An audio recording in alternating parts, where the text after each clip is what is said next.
വിശുദ്ധ യോഹന്നാൻ എഴുതിയ സുവിശേഷം അധ്യായം 12 1 മുതൽ 11 ഉൾപ്പെടെയുള്ള വാക്യങ്ങൾ. തൈലാഭിഷേകം. മരിച്ചവരിൽ നിന്ന് താൻ ഉയർപ്പിച്ച ലാസർ താമസിച്ചിരുന്ന ബഥാനയിലേക്ക് പെസഹയ്ക്ക് 6 ദിവസം മുമ്പ് യേശു വന്നു. അവർ അവനെ അത്താഴമൊരുക്കി. മർത്ത പരിചരിച്ചു. അവനോട് കൂടെ ഭക്ഷണത്തിനിരുന്നവരിൽ ലാസറും ഉണ്ടായിരുന്നു.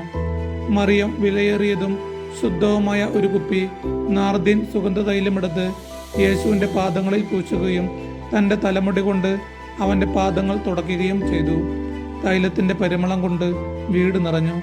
അവൻ്റെ ശിഷ്യന്മാരിൽ ഒരുവനും അവനെ ഒറ്റുകൊടുക്കാനിരുന്നവനുമായ യൂദാസ്കറിയോത്ത് പറഞ്ഞു, എന്തുകൊണ്ട് ഈ തൈലം 300 ധനാരയ്ക്ക് വിറ്റ് ദരിദ്രർക്ക് കൊടുത്തില്ല? അവൻ ഇത് പറഞ്ഞത് അവന് ദരിദ്രരോട് പരിഗണന ഉണ്ടായിരുന്നത് കൊണ്ടല്ല, പ്രത്യുത അവൻ കള്ളനായിരുന്നത് കൊണ്ടും പണസഞ്ചി അവൻ്റെ കയ്യിലായിരുന്നത് കൊണ്ടും അതിൽ വീഴുന്നതിൽ നിന്ന് അവൻ എടുത്തിരുന്നത് കൊണ്ടുമാണ്. യേശു പറഞ്ഞു, അവളെ തടയേണ്ട. എൻ്റെ ശവസംസ്കാര ദിനത്തിനായി ഇത് ചെയ്തുവെന്ന് അവൾ കരുതിക്കൊള്ളട്ടെ. ദരിദ്രർ എപ്പോഴും നിങ്ങളോട് കൂടെയുണ്ട്, ഞാൻ എപ്പോഴും നിങ്ങളോടൊത്തുണ്ടായിരിക്കുകയില്ല. അവൻ അവിടെ ഉണ്ടെന്നറിഞ്ഞ് വലിയൊരു ഗണം യഹൂദർ അവിടേക്ക് വന്നു.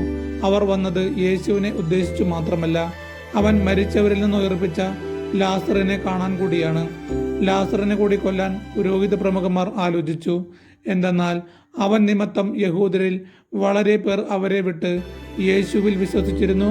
നമ്മുടെ കർത്താവായ യേശു മിശിഹായ്ക്ക് സ്തുതി.